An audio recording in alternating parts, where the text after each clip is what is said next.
Hello,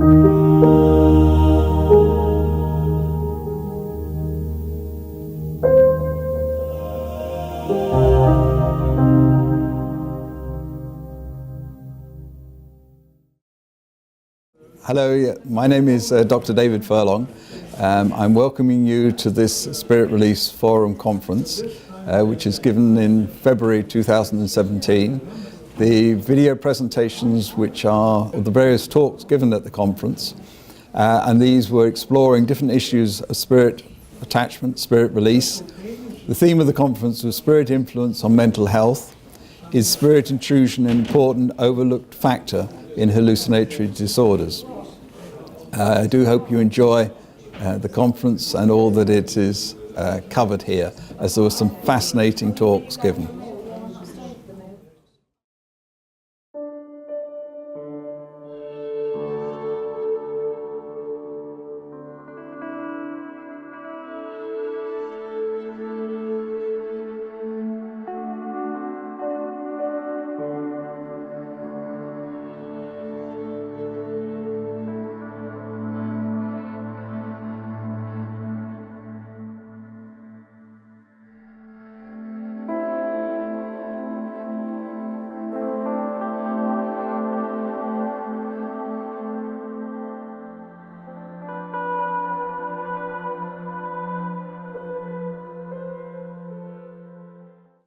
Mike Williamson has been working as a medium for 35 years and starting off with a personal experience of his own and trying to work out what's your own material and what's the material of the other person you're working with and others.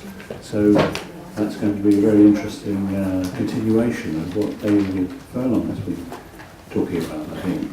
Thank you very much, Mike. Thank you. Good morning, ladies and gentlemen. Good morning. As you probably noticed, that one side of me flutters a bit. So I have can't hear me? No. Could you turn me mic up, please? Is that as loud as it goes?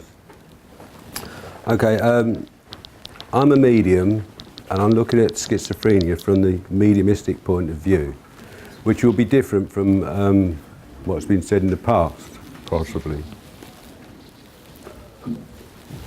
So I want to start by telling you a little bit about my experience, which was that I got involved in this about 35 years ago because my house was haunted. So I had to figure out how to get rid of them. It took me about 3 years, but I had the opportunity of communicating with spirit at the time, and so that's how I learned. And moving forward, I went to churches and met people that were having the same problem I'd had. So I then started visiting people's houses to help them. But from the medium's point of view, the reality is different from the spirits. If I'm giving somebody a communication, then I've got the reality of the spirit with me, not the reality of the room. So I change perception, if you like. And because I do that, and I know I'm doing that, because in a development circle you learn what is and what isn't your own mind, you can then tell when spirit are there with you. But sometimes it's difficult for people to understand that if they haven't considered it in the first place. So there's a lot of people in this world that hear voices, see things, and they think they're their own because they haven't got the understanding of the difference of reality. Now, spirits come to people for different reasons. And one of the reasons they come is they're asking for help. Because sometimes when people die, they don't know they've died because they've died suddenly, so they're lost. And the only thing they can see are the people on the earth plane. So they come to them to ask for help. And sometimes when they come a bit close to people, if they've got any pains or emotional stress, the person that they're coming close to can feel it. And so they'll feel it as their own unless they've learnt to tell the difference. And this can be very distressing for people because they don't know where it's coming from and they don't know why they're feeling the way they're feeling. And it can cause anxiety, depression, and all sorts of different emotions, from fear, paranoia, nervousness, all sorts of things. So I started working, going around to people's houses. I also teach development as well. But I work with a trance medium. Now there are two types of trance medium, a light trance medium and a deep trance medium. A deep trance medium does not know what's going on whilst they're in trance. They only come back when the spirit allows them, or the person that's sitting with them, the control, brings them back. Whereas a light trance medium can go into trance just by closing their eyes. They can come out just as easily without any upsets, distress or anything like that. As with a deep trance medium, you can get a little bit of disorientation when they come back. And the light trance medium is the ideal situation for what I do, which is clear spirits from people's houses and from people. Now, when we use light trance, it's simply because the person in the house can hear the spirit talking, because they will come through the medium, and they will talk, and I will have a dialogue with them. And I've not yet found an ignorant spirit, because you're not ignorant, are you? You're going to die, trust me. But when you do, you won't lose your intelligence, so why should they? So if I'm going to talk to a spirit, I will talk to them logically and respectfully, and hope to get the same back from them. I don't always, but sometimes I don't, sometimes I do. But the idea is for me to help them on their way to where they should go next, which to me is the spirit world, and by doing that, clearing the problem from the people's house that I'm in. Now, I've visited a lot of houses over the years. I mean, at one time it was 3 a week over a period of about 10 years, so you can just add that up if you like, a lot. But one sticks in my mind is about a lady that was on the south coast. She lived alone because she'd split up from her husband, and 2 years previously her son had died. And she was a little bit mediumistic anyway, but after a period of time she stopped going out. She would go out sort of jogging once, twice a week, and she worked for herself, so she needed to go to work, but she was frightened to do so, and she's getting quite paranoid about it. So she asked us to come and visit, which we did, and the paranoia was that she had a spirit with her who was frightened of going outside, agoraphobia.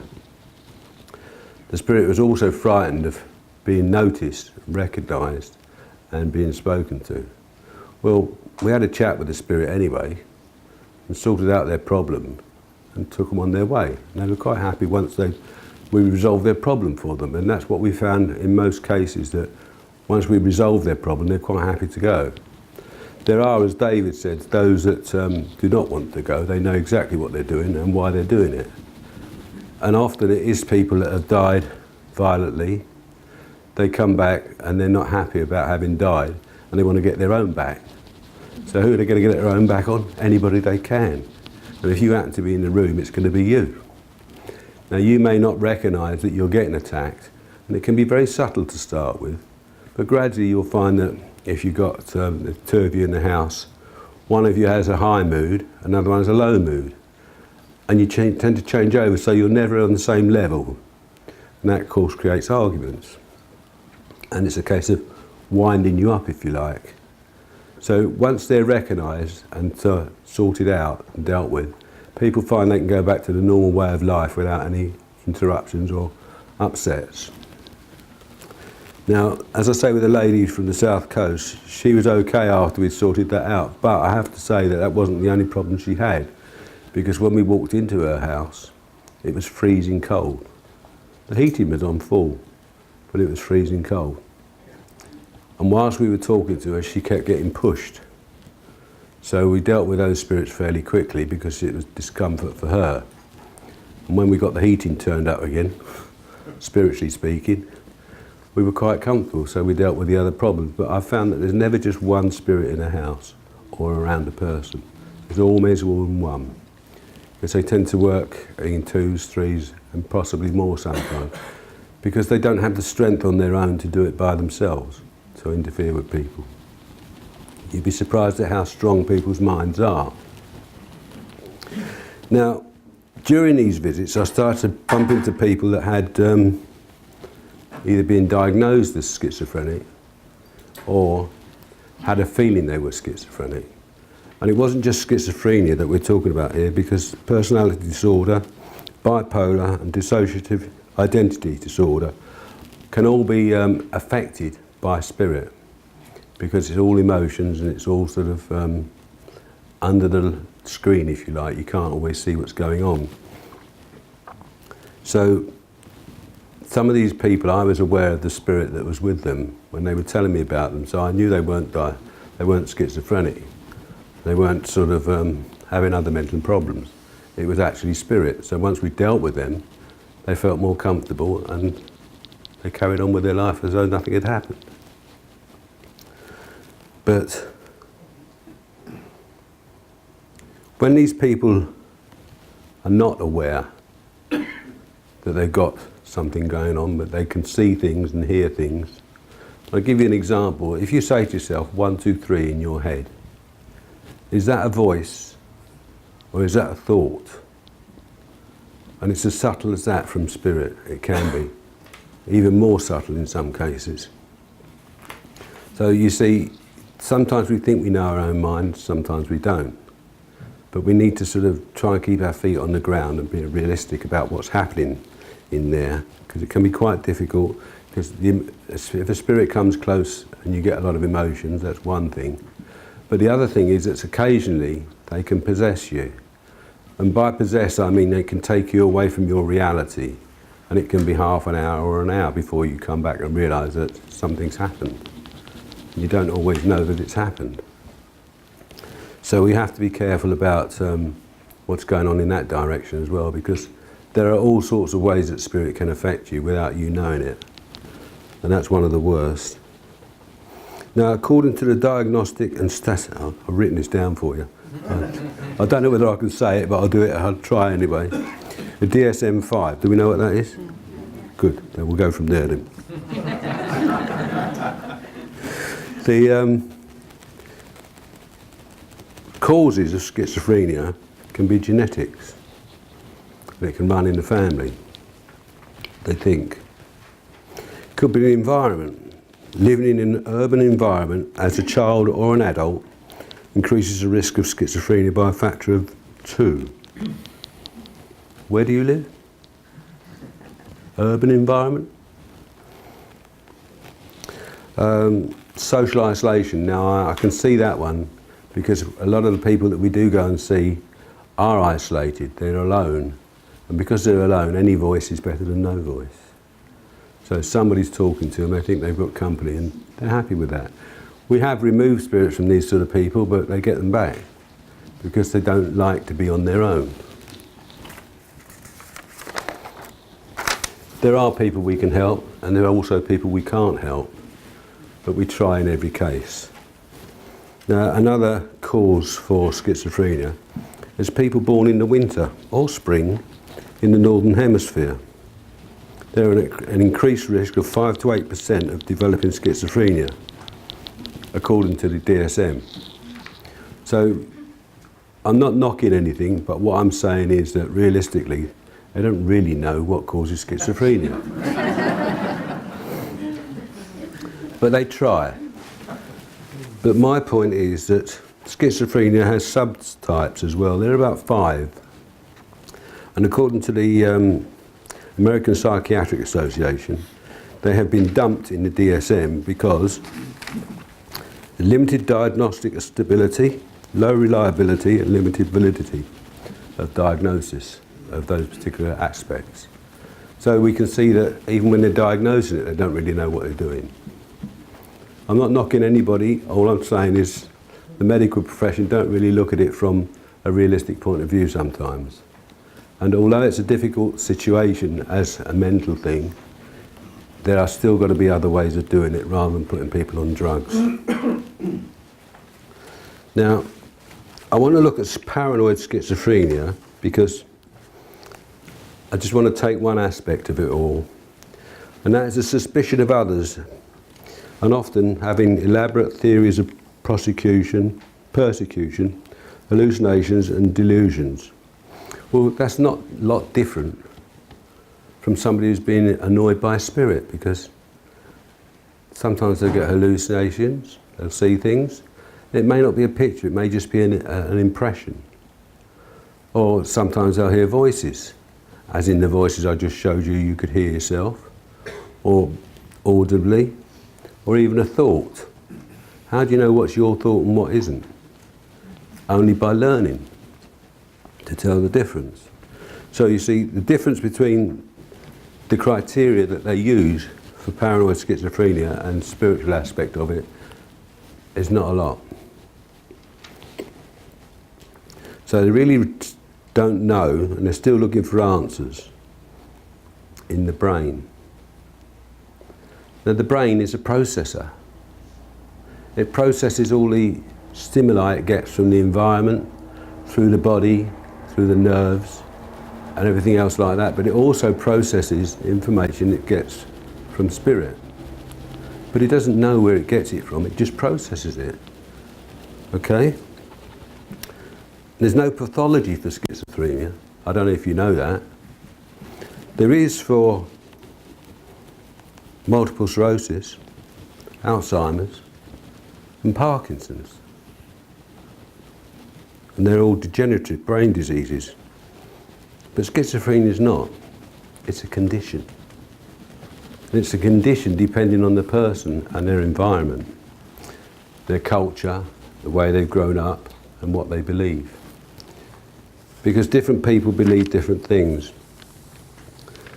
But one of the problems that I do have is when somebody who's perhaps hallucinating a little bit or feeling a little bit awkward and their mind's not quite where they want it to be, they go and see a doctor. What will the doctor do? They don't have a lot of time these days, so they stick them on antidepressants. And these can cause side effects. And these side effects can be quite devastating. So they'll give them some more pills to sort of counteract them. And they're treating the symptoms, not the cause. Because the symptoms are not coming from the brain. They're coming from spirit. The mind is separate from the brain. The mind is the spirit part of you. The brain is the physical. Because look at it like this. When your body dies, your brain dies. But your memories, your emotions, your feelings, all continue. I can say this because I've communicated many, many times with spirit on behalf of other people. And they know who they're talking to. And they know what they remember. I don't know what they're going to tell me. All I do is pass on what they say, and the people say, yes, I understand. Now, I can't read minds, otherwise I'll be rich. I just give what I'm getting. But one lady that I went to, she was probably about 27. When we went into her house, she had on the counter a carrier bag full of drugs, which she collected each month from the pharmacy, because she needed one drug to counteract another drug, to counteract another drug. And so that was her life. She asked us to come and help. Well, we went, we cleared the spirits, but they were back within a day, because she didn't have the strength of mind and the control to be a little bit more strict with her thoughts. So for me, the brain and the mind are separate. The mind is spirit, the brain is physical. And I have to tell you that 2/3 of people diagnosed with schizophrenia do recover within 5 years without medication. So the research tells me from America. And I'm inclined to believe that because there are quite a few research vehicles that I've looked at, and they all say the same sort of thing. And one of them, they looked at somebody, people who'd had schizophrenia 25 years before, and as I say, at least 2/3 of them had recovered and gone on to be better than they were before they got schizophrenia, if you can get it. So, for me, discipline and control is important. If you can control your mind and be disciplined about your thoughts, you will not get too much trouble from spirit. Unless, of course, you want to be a medium. But being a medium does not mean to say you have to have problems. I don't get any feelings about spirit right now. I'm not communicating, I'm not connecting with spirit. I have guides, as all of you do. Some of you may be aware of a guide or two, some may not. I'm aware of my guides, but at the moment, they're in the background. They said, you're going to do it, so get on and do it. They're not helping me. But another example that I wanted to give you was about a chap called Matthew. Now, I found also that people blame spirit for things that aren't spiritual. And this is fairly common, so we have to be a little bit of a detective sometimes. And in this particular case, the gentleman was losing his hair overnight. It was falling out, and he felt as though his eyebrows were being plucked during the day. It turned out that he'd just got another fish tank, a large aquarium, into his lounge. And he spent most of his time in the lounge, so he had two now. And the water from the water pump was splashing all the time. So it was putting little bits of sort of something in the air, and that was landing on his skin, and he was quite sensitive. So he was getting these pinpricks on his skin, spores from the water. So when he was rushed into hospital with a heart attack, which was about his 7th one, he was there for about a week, and it all cleared up. And when he came back, it came back again. So it was obvious what the problem was. He got rid of the tank, and he was fine. So the answer is, don't always look to the spirit first, look to the earthly. If you can't find an answer on the earthly side of things, look again before you look to spirit. But before you go and get dosed up with drugs, talk to a medium. And I still think that mediums should have a place when people are being diagnosed with a mental illness, just in case they pick up spirit. Thank you.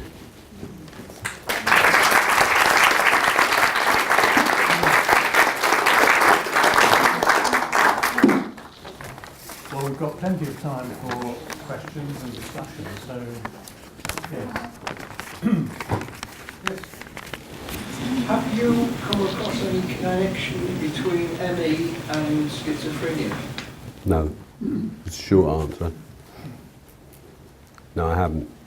The only problems I've come across are the ones I suggested, which were the multiple... I have to read it to remember what I said now.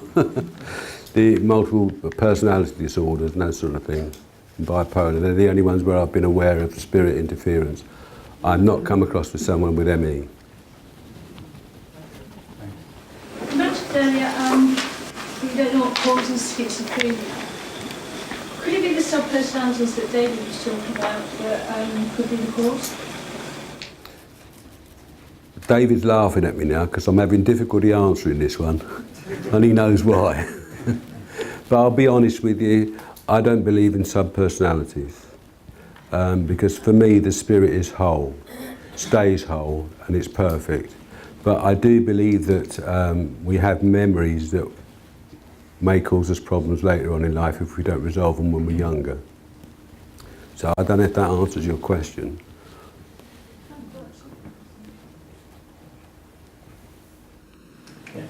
Question, have you come across any connection with epilepsy? No.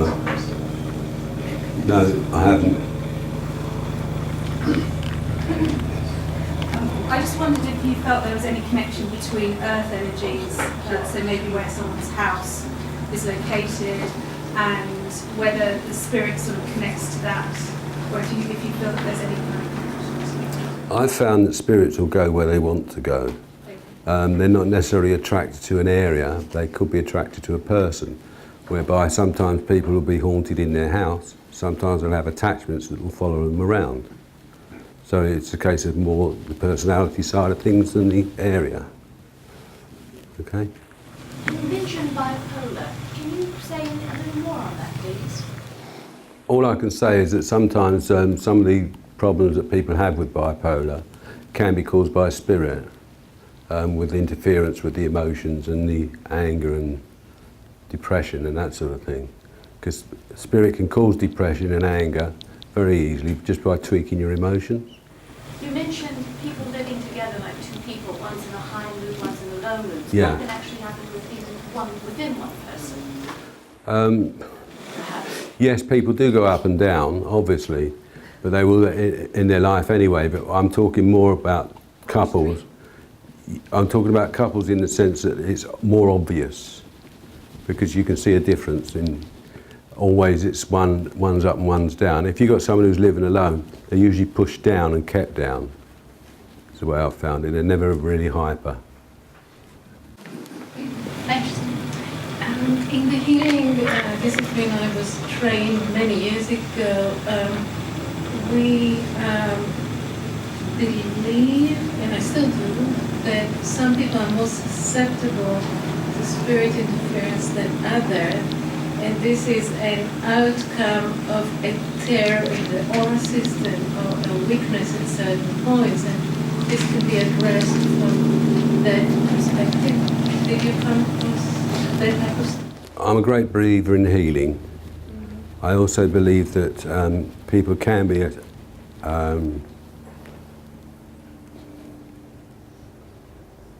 let me start again. I believe healing can do a lot. We do a lot of remote healing ourselves. I do also believe that people can be affected by things that have happened in their past. Usually we find when we go to some people's houses that have never had a spiritual experience before, that they've had something traumatic happen in the family, like a person dying or a partner leaving, which has caused their senses to be heightened. And when that's happened, of course, they become aware of spirit. Once we clear the spirits and they settle down, they're okay. But healing is certainly a big part of what we do. Why do you think those lost spirits weren't, on passing, received with love by Source? Why do I think they weren't? Or why are they lost? Why are they Well, let me put it to you like this. I've got a spirit realm, which is between here and the spirit world, okay? So just to get a geography of spirit from my point of view. Those that are in the spirit realms are either lost or do not want to go to heaven or the spirit world. It's not a case of they can't go, they just don't want to. There's much more fun for some of them to play about with people here, but also perhaps they got something undone, something they want to finish, or they got a certain belief that they'll be collected and met, and it doesn't happen, so they think they've got to pay penance. People have all sorts of different reasons for not moving on. And it's only by explaining to them what's happened to them and helping them to understand that what they believe is not necessarily so. Because a lot of people die and think that's it. Well, it's not, and we know that, but they don't. So we have to explain and help them to understand. And the only way we can do that is take them to the spirit world and show them their loved ones, which we always do, take them, we never send them. So we know that they get there safely. Thank you for a wonderful lecture. You said that you do not believe in split personalities. That's a personal choice. Sub-personalities. The sub-personalities. I was 15 years in psychiatry before I saw a classical case of switch. And I think that really... When you say switch, do you mean a switch in emotions? No, switch in personality? A switch into a different character, a little child who was actually carrying the story and the emotion of that particular patient. It was really her as a child, really right. Also part of the identity. And many times it's really hidden also, and there are different degrees. It's so much part of the Furlong's lecture also. And I think that what we see sometimes is very much dependent on which part of the landscape we are in. You're quite right, and the thing is, although I'm learning still, I haven't learned everything yet. I've gone in a totally different direction. Now I'm coming back in this direction, and I'm learning as I go. So, I'm saying at the moment, I don't understand it. Doesn't mean to say I won't in a year's time.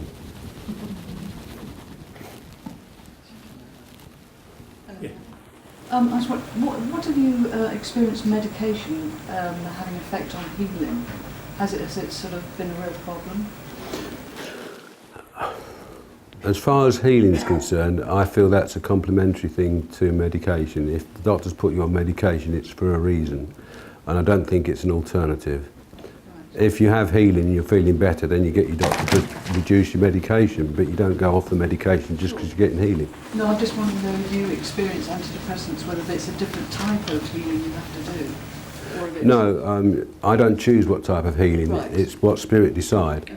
I just allow it to come through, and they know what's best. I don't. Okay, but you don't experience it as being any different then for you? No, because it doesn't come from me, it comes through me. And I'm not a medical person, so I don't diagnose. So, by spirit, do you mean form or is it the conscience? Consciousness. Consciousness. The energy of the spirit, if you like. Because there's a lot of talk now about returning to pure positive energy when somebody leaves this life. So I'm kind of confused when you say that people don't want to move on.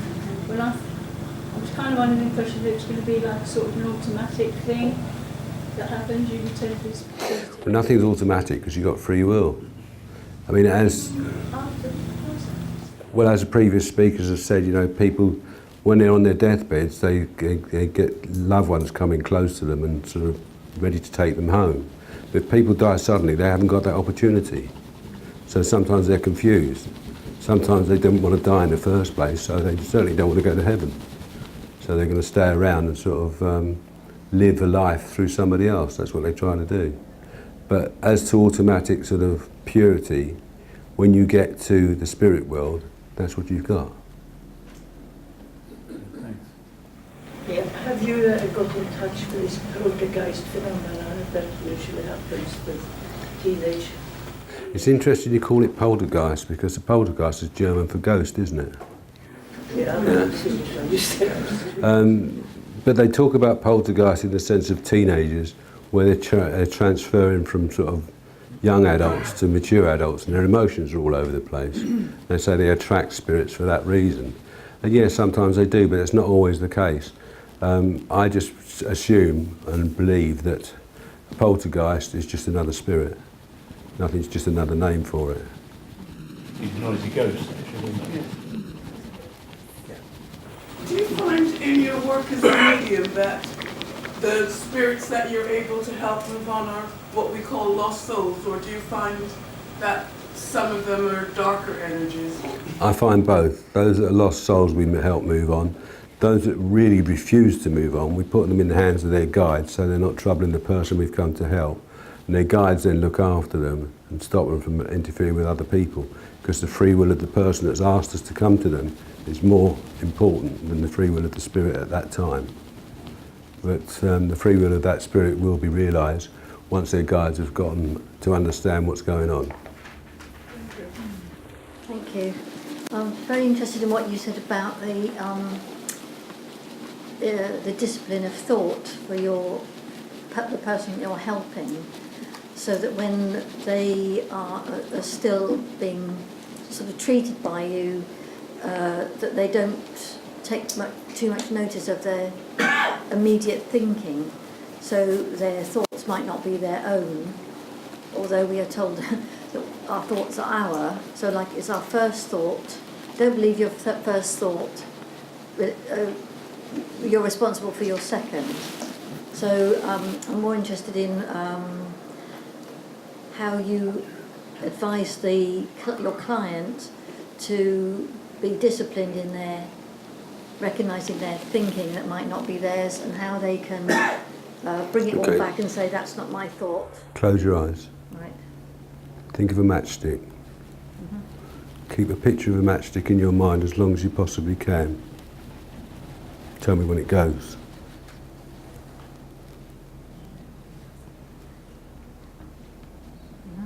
Gone? So how long did that last? 5 seconds or so. So when you can last 5 minutes, you've got a bit more control, haven't you? It's as simple as that. So that's what you tell your... That's one of the things I tell my clients, yeah. So it's... I also teach them certain meditations, Okay. depending on where they're at, as to where I go with it. Because it depends on whether they're able to sort of visualise different things or not. But we start with that as a simple thing, or a candle even. Yeah. Just something simple, just to get control. So it's a practice for them to realise they're not all their thoughts. Correct. Okay, thank you. And that's rather like mindfulness as well, isn't it? Being able to focus on your breathing and stop your mind going off into tangents, which yours might have done. You know, you might have started thinking something else. Well, it's exactly the same thing. Some insight training where the essence is there's no technique, tapping or mindfulness, or it's just the awareness of we just all thought, but because we live in a world where our thoughts are creating so much of destruction and I want, is to try and bring it back, to say that's just a thought. Yeah. Do I feel good? It's in essence a good thought. Do I feel awful? A bad thought. That's a simplistic thing. Yes. Yeah, but it's interesting when you were saying how when a person's in distress, they're not even aware that they're thinking. No, that's right. No, so we need to help them to understand that by educating them as to what's going on, then draw them gradually away from that to be more peaceful. And then we can introduce the sort of meditation side of it. But simple meditation. We make it complicated, it's easier to get fogged up again. Yeah. So keep it simple to start with and progress from there. Thank you. Could you tell me, David, how you measured your success? I'm not David. Mike. Oh, sorry, Mike. That's all right. I don't consider it. I don't consider it my success. It's the success of the person I'm helping, because I'm just there as, if you like, a tool to help them to sort of move forward. And if I can do anything to help, then I'm pleased and satisfied with that, because I'm pleased that they're successful. Just that, from my understanding, if some person, physical plane, has been affected by a spirit entity attachment, then even when it might be released, they are always going to be more vulnerable to being repossessed. Do you mean because they're off balance? No, just that... Because they've had the experience before, so they might get it again? Yes. Well, once they've realised that they've got it and you've removed it and they feel the difference of not having it there, then they'll be aware when it tries to come back. Well, they'll have the awareness. No, they won't necessarily get it back or anything else, but they'll be aware that it can happen. Does that make sense? Yes, just that, just wonder if they are always aware that they've got an attachment. No, people are not always aware they've got an attachment, no. But once you've got rid of an attachment, they can feel the difference within themselves. And because they can feel the difference within themselves, then they can see when something comes close at another time. Okay? Yes, Mike, your capacity as a medium is very, very well developed. Some people that are interested would like to become mediums, might belong to a circle for many years. May I ask, as a young man, were you first sort of drawn towards developing mediumship, and then did you join a circle? Well, I thought people that were sort of mediumistic were people at the end of the pier until I was 30. I didn't believe that, it was, I thought it was just some sort of psychic at the end of the pier, and that palm reading, that sort of thing, until I got haunted. It was only then that I learnt to understand and realised that I had an ability, which I developed with the help of spirit. But it took me 3 years before I could actually do a reading for anybody. It took me many more years of continuous learning to get to where I've got to now, which is where I can do demonstrations as and when required, which I do, and I do services as well as what I'm doing at the moment, which is helping people who have problems. So did you say join the spiritualist church or another organisation and get involved that way? Yes, I did. I also at the moment currently do 2 development circles a week. So I want to pass on what I've learned and help other people to come forward as well. Thank you. Yes. Hello Mike, thanks for that really interesting lecture. Thank you. I feel that you brought something into view that you don't hear about very much, and that's bringing healing to the dead. And I actually think that that is a really crucial part in terms of a wider evolving consciousness, and also as a past life regression therapist, that what's carried forward as unfinished business are the very traumas that we find in the traumatized dead person that didn't move on or attach to someone else. And I think it's a place for any of us that could benefit the dead by bringing healing to the dead before we move them on. And they're very much, in my lens of perception, almost like a client that presents themselves via the client that's paying for the service. And it's a little bit controversial, I've found, with colleagues to think of it that way.